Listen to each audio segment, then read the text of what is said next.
Hoy vamos a aprender de los pronombres de objeto directo y de objeto indirecto. ¿Qué son los pronombres de objeto directo y objeto indirecto?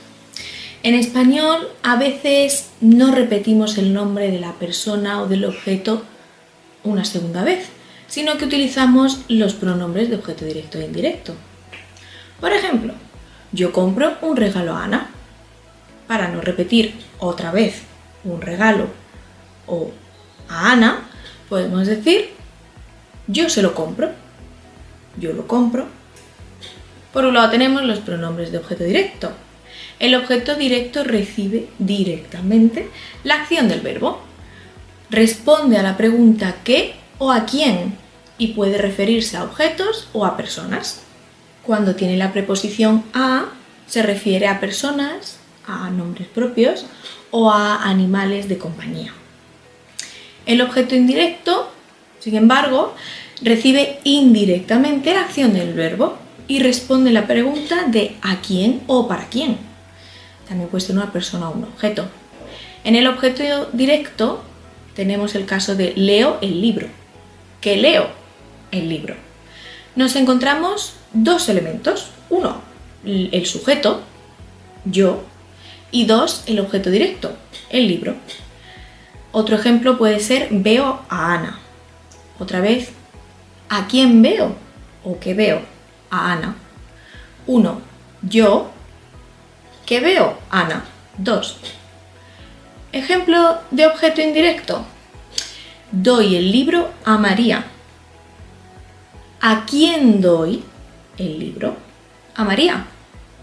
En este caso, cuando tenemos el objeto indirecto presente, también vamos a tener el objeto directo. Por eso hay tres elementos. Yo doy. 2. El libro que doy. Y 3. ¿A quién doy? A María, que es el objeto indirecto. ¿A quién? Otro ejemplo es le compro unas ruedas a mi moto. ¿A quién compro? A mi moto. 1. Yo. 2. Unas ruedas. ¿Y a quién? A mi moto. Aquí tenemos una tabla de los pronombres de objeto indirecto y de los pronombres de objeto directo. En el caso de objeto directo, yo va a sustituirse por me, tú por te, él por lo, ella por la, nosotros, nosotras por nos, vosotros, vosotras por os, ellos por los y ellas por las. El objeto directo se caracteriza por tener diferencia en la tercera persona, diferencia en el género y número, porque vamos a tener lo y la, los y las. Sin embargo, el objeto indirecto no hace esta distinción. Para sustituir a mí utilizamos me, a ti el pronombre te, a él, ella, usted, le. Solo tenemos una forma, le. A nosotros, nosotras, nos, a vosotros, vosotras, os, y a ellos, ellas y ustedes, les. Nuevamente una forma, no diferenciamos entre el femenino o el masculino en el objeto indirecto. ¿Dónde se escriben? Esto depende del verbo.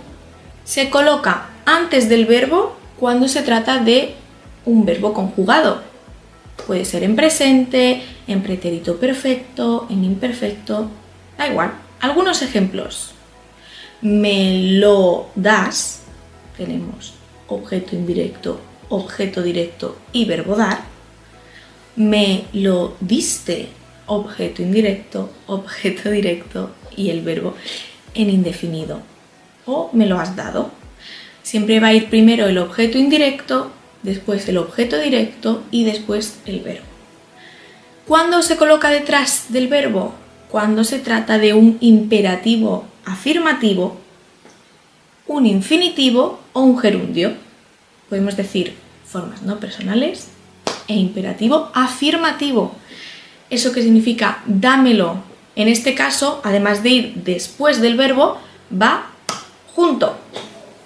En el imperativo afirmativo, un ejemplo sería dámelo. Tenemos el verbo dar, el objeto indirecto me y el objeto directo lo. Cuidado, solo es el afirmativo. El negativo va separado y se coloca antes del verbo. No me lo des. Un ejemplo con infinitivo sería dármelo, que ahora veremos cuándo podemos utilizar un infinitivo, ¿no? Y con gerundio, un ejemplo sería pensándomelo. Hay situaciones en las que puede colocarse tanto delante como detrás del verbo. Y es en el caso de las perífrasis de infinitivo y de gerundio. Es decir, cuando tenemos dos verbos. Por ejemplo, una perífrasis de infinitivo, tienes que dármelo. En este caso, el pronombre directo e indirecto van junto al infinitivo del verbo dar. Dar, me, indirecto, lo, directo. Pero también podemos cambiar el orden y decir me lo tienes que dar. En este caso, los pronombres van con el verbo tienes, el conjugado. Entonces se colocan antes. Me, indirecto, lo, directo y luego verbo conjugado tienes. Sucede lo mismo con las perífrasis de gerundio. Un ejemplo, estoy pensándomelo. Tenemos el primer verbo conjugado y el segundo verbo en gerundio. Los pronombres, al ir con este verbo en gerundio, van detrás y pegados. Pensándomelo. Pero también pueden ir antes. Me lo estoy pensando con el verbo estar. Me, indirecto, lo, directo, estoy, verbo conjugado y después el gerundio. Hemos visto en todos estos ejemplos que el objeto indirecto y el objeto directo pueden sustituirse por pronombres e ir juntos en la misma oración sin ningún problema. Pero hay una excepción, hay una pequeña modificación y es cuando se combinan el pronombre de objeto indirecto correspondiente a tercera persona con un pronombre de objeto directo. Por ejemplo, yo compro una camiseta a ti. ¿Cómo cambiaríamos esto? Tenemos yo, uno, que compro una camiseta. ¿A quién? A ti. Vale, sería yo te la compro. En este caso no hay problema porque el objeto indirecto se refiere a la segunda persona, a ese tú. Pero, ¿qué pasa si no es a ti y es a Ana? Yo compro una camiseta a Ana. Deberíamos escribir yo le a ella la camiseta compro. Pero no suena bien. En español no decimos le la junto, le lo junto, les los juntos o les las juntos. En este caso es la única excepción. El objeto indirecto cambia a se. Diríamos yo se la compro en lugar de yo le la compro. Y esta es la explicación de los pronombres. ¿Alguna duda? Pues preguntamos en clase. Ya está.